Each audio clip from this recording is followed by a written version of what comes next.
দুইটার সময় তওবা করে লাভ নাই। একটা হচ্ছে মৌতের যন্ত্রণা শুরু হয়ে গেলে, মৃত্যুর যন্ত্রণা শুরু হয়ে গেলে আগে পা থেকে শুরু হয়ে আস্তে আস্তে গলার দিকে আসে।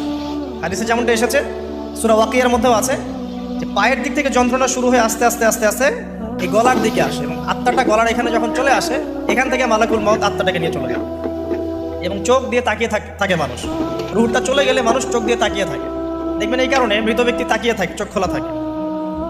এবং তখন আসমান থেকে সিঁড়ি নামিয়ে দেওয়া হয়, ওই সিঁড়িতে করে আত্মা চলে যাচ্ছে, ও তাকিয়ে দেখে যে আত্মা চলে যাচ্ছে। এবং মানুষ মারা যাওয়ার পরে চোখ জীবিত থাকে অনেকক্ষণ।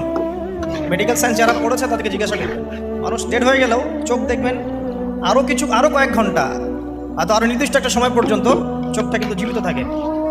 এই জন্যে চোখ বন্ধ করে দিতে হয়। যাই হোক, যেটা বলছিলাম যে মৌতের যন্ত্রণা শুরু হয়ে গেলে তওবা করে লাভ নাই, তওবার দরজা বন্ধ।